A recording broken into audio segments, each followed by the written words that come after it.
These projects explore a range of innovations, options, tools and guidance to better support the application of te tiriti and te ao Māori approaches to achieve Māori aspirations. Ko te kaupapa tuatahi he kāinga tauri kura o Tangitu kia tupu te Māori ora, treasured coastal environment, growing our inner strength.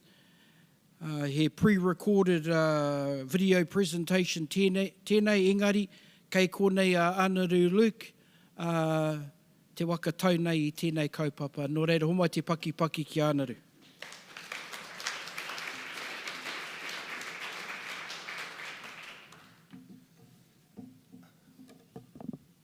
Tu e te rangi e tu nei, tu e te papa e tā koto nei. Tu e te muka tangata e tā ki o mai, hawai ki nui, hawai ki roa, hawai ki pāmāmau. Tu i a whiria ki te muka tangata e tau nei, e whiria ki te ihi, whatua ki te wehi, herea ki te mana tamao, ki te tapu, ki o potarā, ki te whaiao, ki te o mārama, tūturu whakamau ki a tīnā. Haumi e, hui e, tai ki e. Tēnā koutou katoa. I mihi ana ki te rangi, I mihi ana ki te whenua, I mihi ana ki ngā maunga, I mihi ana ki ngā awa. I mihi ana ki o koutou I roto I ngā tini āhuatanga o te wā. A tēnā koutou, a tēnā koutou, a tēnā koutou. A huri noa, ka tai mai nei, au, te tautoko i tā kaupapa o te wā. Engari, e hara mai e te tono mo tō whānau no tā ngoio, e whakawaka tēnei kaupapa, no reira, tēnā koutou katoa. Kia ora everyone, it is my privilege and honour that I stand here to introduce on behalf of the whānau and hapū of Maungaharuru-Tangitu. He kāinga tauri kura ki tipu te Māori ora. More so now than ever, the hapū, the marae and takiwa of Maungaharuru-Tangitu is under immense pressure from the cataclysmic impacts of Cyclone Gabrielle. They draw strength from taonga tuku iho and whakatauaki that guide he kāinga taurikura o Tangitu and kaitiaki efforts by reminding them of the abundance within their maunga and their moana. Through upholding manaakitanga, aroha and kaitiakitanga, they have been able to produce the following video highlighting their cultural context, what they have achieved over 9 months within this kaupapa, and present some key challenges and learnings.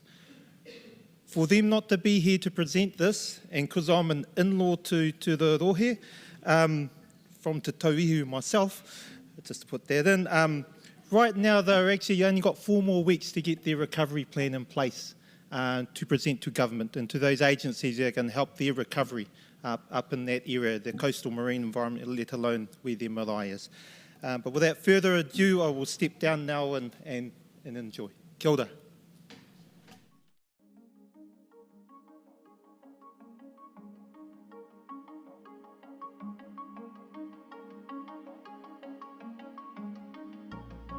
Tēnā tātou. Ka tuwhera a Tangitu, ka kati a Maungaharuru. Ka tuwhera a Maungaharuru, ka kati a Tangitu. Koinei te kōrero.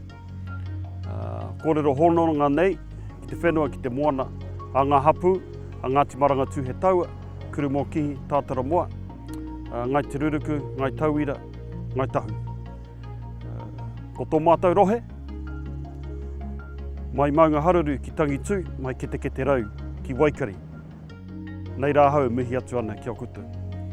Ko te mihi anō hoki ki te hunga, nā rātou tēnei kaupapa I tautoko, rātou ko popohe, nā reira me pēnei taku kōrero ki a rātou haere koutou, ki te wāhi ngaro, ki reira koutou oki ai. Hoki mai ki a tātou. Te ongora, nā reira tēnā koutou, tēnā tātou. Katoa.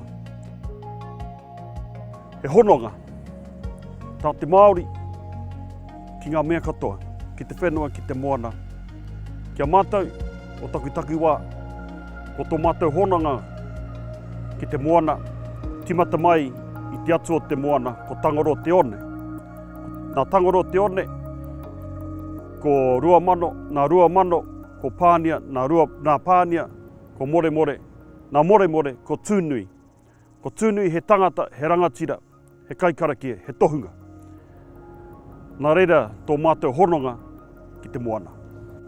Ko ngā tūtohu whenua ko Te Moana he tipuna ki a mātou. Nā reira, ko tā mātou ki o mātou tipuna he tiaki, he kumanu, he tuara. Tēnei mea ko te tiriti o Waitangi, e ki atu ana ka mahi ngātahi, tātou te iwi Māori me tauiwi. Oia no, ka rea no tērā kia whakatīnana hia. E heke ngā tau, ko noho mātou ki tēnei whenua. Nā reira, me whakarongo, me are ngā taringa, ki ngā kōrero, ki ngā waiata, ki ngā hanei a te iwi Māori. Mā ko nā e whai, huarahi, kia hikoi ngātahi tātou i tēnei ara ko te whakatika i te taia, ko te whakauka o te moana. Koutou i whai whakaaro nui nei, kia tautoko i tā mātou kaupapa. Nā reira, tēnā koutou i o koutou whakaaro nui kia mātou ki tēnei kaupapa, kai te whakahaere hia e mātou i tēnei wā. We have developed a cultural ecological assessment framework. It is based on our whakatauā ki shown on the waharoa of our marae. Ka tuturu au me ke. Ki taraki, ki tō tāta nei wāhi, tāta nei rohe. Ka tuwheri a Tangitu, ka katia Maungaharu. Ka tuwheri a Maungaharuru, ka katia Tangitu. Ko tēnei whakatau ki he taonga tuku iho, mai i ngā mātua i ngā tupuna. Mo tātou, ngā uri whakatipurangi, kia mautunu, mo ake tunu atu. He kāinga taurikura, a treasured environment, is a kaupapa Māori framework that guides assessment of environmental taonga. Tohu from mātauranga a hapū and scientific indicators are selected from each of 3 aronga to describe hauora. The waharoa represents the connection of the aronga. Tangitu Moana is the left amu. Maungaharuru inland, that's the right amu. Kiuta, kitai, kiuta, acknowledging the water cycle. Tāngata and our interactions with te taiao, the kōruru. The maramataka is represented on the maihi. It embraces all and guides us. For this project, we are focusing on one wāhi taonga. We chose our mahinga kai, Kuku Reef. So I got brought up and now live in a whare built by my great-grandparents. And that house is in the centre of my universe, 20 k's out of Napier, heading towards Te Mahia, a place called Tāngoio. And my whare is right next to Tāngoio marae. So much so, I'm the neighbour. I was heavily brought up in Te Ngārawe, our awa, as well as down Kuku Rock, Tangitu. A lot of special memories to this place. This is an amazing has been an amazing pātaka for our whānau over generations. It is a wāhi taonga, a place that's incredibly important to us, not just because of the kai, not just because it's a mahinga kai, but because it's our connection to Tangaroa, to Tangitu, our kaitiaki, and our responsibility to look after them and all within them. I pupu ake ngā kare ā-roto, he tohu tēnei o te moemoe a kua roa nei te hapū o Maungaharuru-Tangitu e tatari ana i tēnei rā.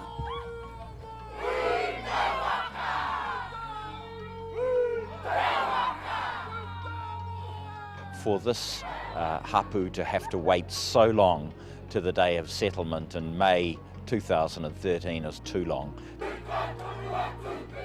Ko nei te raupatu anake i te mataua Māui. Ko nei tapaina te raupatu kua wareware tia i ngā tumu kōrero, nā te kore mōhio o te iwi whānui i ngā tau mahatanga i au pēhi i a rātou. Free the crown of having roughly 110,000 hectares down to these 3 acres that our wharenui, our marae, is on in Tangoil. And the hardship about that is that Tangoil is a flood zone. The Crown acknowledges that extensive deforestation and pastoral farming in the late 19th and early 20th centuries has contributed to significant environmental change in the hapū takiwā with increased erosion and flooding.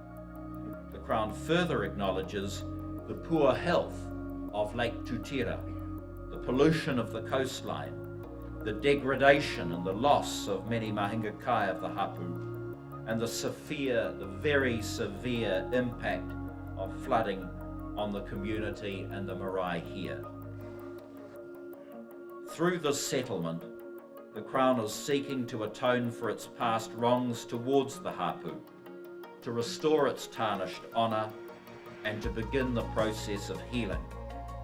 The Crown hopes that this apology will mark the beginning of a new relationship between the Crown and the hapū based on respect for the Treaty of Waitangi and its principles. We've been doing a lot of planting and restoration projects. Te Ngariwe, in fact, we did some planting earlier this year all along Te Ngariwe on bits and pieces, and really needs that because of the riparian strip being so exposed and full of non-native plants that all of this runoff just goes straight into our moana and straight past our kuku over there. And yeah, we know that nature's very symbiotic, and so if one thing happens up the river, something else happens down the river to preserve the mauri of this place and to even enhance the mauri of this place. Better than it's ever been before, if that's possible. And to replenish our pātaka kai, which this is what it is, the moana, the awa, the ngahere, the maunga. The issue at the heart of this project is the condition of our moana and our kai moana at Tangoil. Our whānau see the problems with our moana, our whānau see the problems with collecting kai moana and the many pressures that come on our mahinga kai and have done for generations. They want to do something about it. Doing projects like this gives them the information and the ability to advocate for change, to advocate for protection. That is empowering.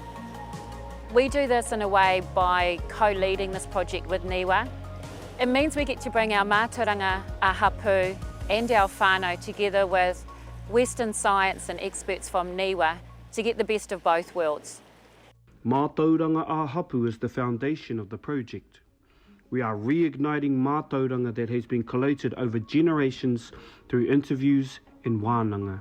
What I love about mātauranga Māori, you do these things intuitively, and then our tipuna was so on point that when you hear a mātauranga Māori perspective, it seems like the perspective you've held all this time, but you've got a framework to now then adhere to know what to do next. It's really important we believe in ourselves.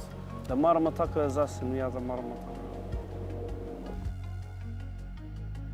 We have a kāhui kaumātua. That's a group of kaumātua who guide us in a lot of different mahi that we do, and they've been involved in this project, really interested, really excited about this project.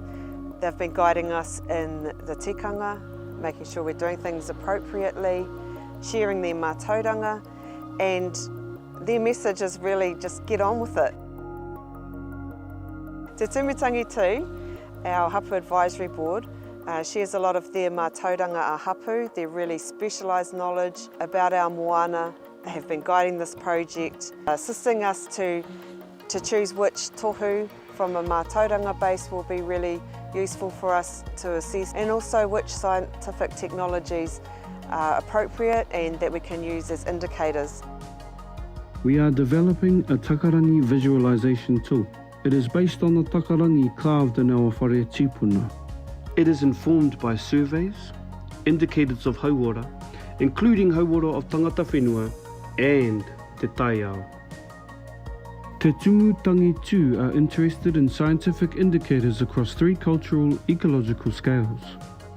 Maungaharuru-Tangitu Moana, Kuku Reef, Kuku. Today we've done a lot of the science mahi, but underpinning all of that actually is the mātauranga hapū. We've had various wānanga, the latest being around hauora, and previous to that was going through the different ecological assessment or technologies that can be applied to understand this environment, including ROVs, drop cameras, eDNA, muscle condition indices and other assessments. Really stoked to see some healthy kelp beds. We've found patches of mussel beds. They're the key harvestable food source that they're really interested in. We've seen a lot of fish life as well, quite a high diversity of different types of fish. We've run into troubles, we've had poor visibility, but we've also had the other end of the spectrum and had some really great water clarity and got some great footage as well.